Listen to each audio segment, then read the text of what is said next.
Bom, pessoal, deixa eu compartilhar com vocês uma coisa que eu acabei descobrindo. Não foi bem uma descoberta, eu acabei relembrando enquanto eu estava preparando as aulas do meu curso de Química Inorgânica, que daqui a alguns dias estará disponível para assinatura. Dependendo se você estiver assistindo esse vídeo e o curso já estiver disponível, eu vou deixar o link aqui na descrição. Bom, eu estava preparando uma aula de metais alcalinos e nós sabemos muito bem que os metais alcalinos são extremamente reativos. Se eu pegar sódio, por exemplo, e colocar em água, ele vai formar H2 com muita facilidade, vai deixar o meio básico e dependendo ali do tamanho do metal, né, do pedaço de metal que eu coloco em solução, pode até ser explosivo. Se eu troco o sódio pelo potássio ou por metais alcalinos com raio maior, a reação torna-se ainda mais violenta.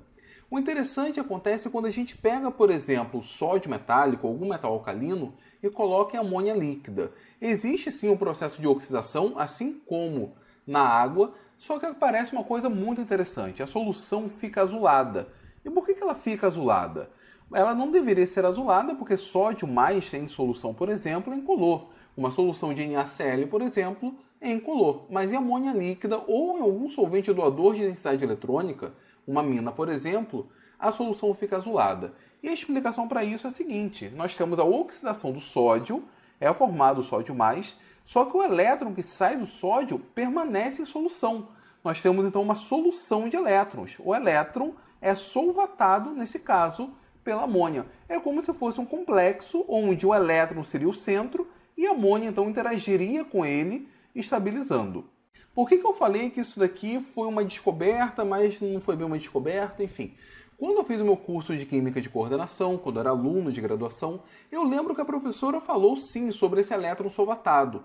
Só que eu achei um negócio tão surreal, achei tão absurdo, que com o passar dos anos eu imaginei que, sei lá, a professora não falou isso, foi coisa simplesmente na minha cabeça. Eu imaginei que ela havia falado sobre o elétron solvatado. Mas, para minha surpresa, pelo menos lá no Mifflin e Tarr, eles chamam atenção a essa possibilidade. E a explicação das soluções serem azuladas é exatamente esse processo de absorção de energia, emissão de energia. Só que não fica por aqui não. Uma outra situação onde o elétron isolado aparece é no caso dos que nós chamamos centro de cor ou centro F. Isso aqui é um defeito que aparece em alguns sólidos cristalinos. Mais uma vez eu abordo isso lá no meu curso de Química Inorgânica. Se eu pego, por exemplo, um cristal de NaCl e aqueço esse cristal juntamente com o vapor do metal alcalino, com isso o sódio metálico acaba sendo incorporado à rede cristalina do NaCl após o resfriamento, porém existe ali um problema com o tamanho, né? O sódio zero é maior do que o sódio mais. E o que vai acontecer? Ele vai acabar sofrendo um processo de oxidação, ele vai se transformar em sódio mais. Ao ser transformado em sódio mais, ele acaba liberando o elétron. Só que esse elétron aqui, ele fica preso no retículo cristalino.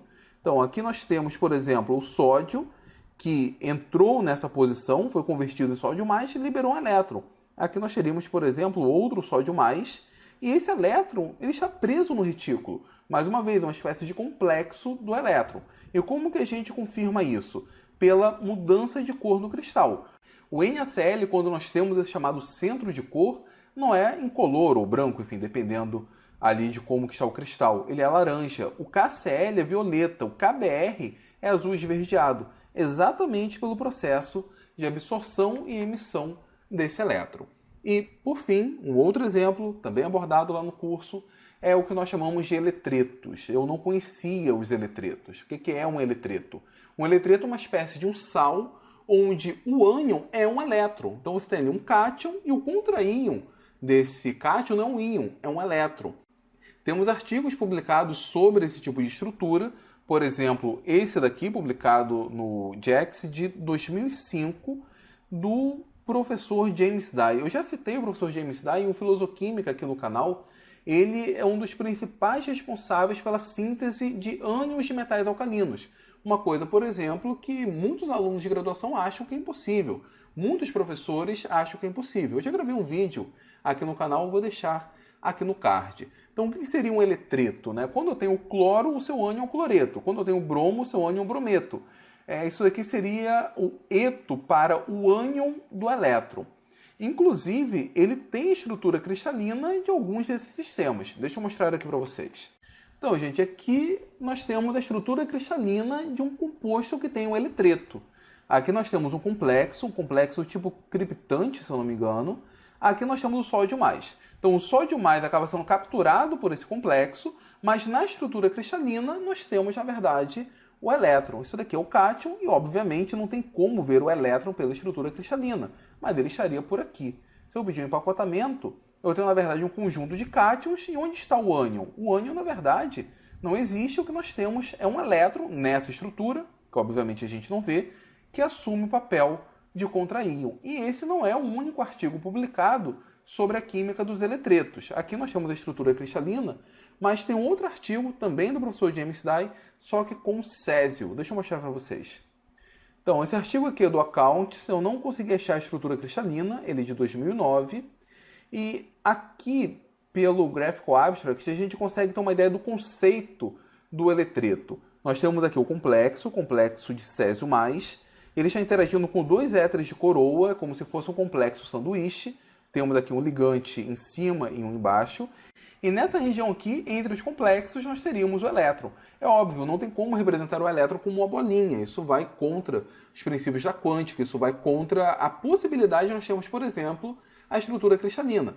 Então ele tentou desenhar como sendo uma espécie de região onde teríamos uma densidade eletrônica que agiria como um contraíon. E a estrutura aqui do eletreto é césio+, esse aqui é o ligante, o 15C5,2, 2 porque é o sanduíche, né? Ele aparece em cima e embaixo, e o contraíon aqui é o E-.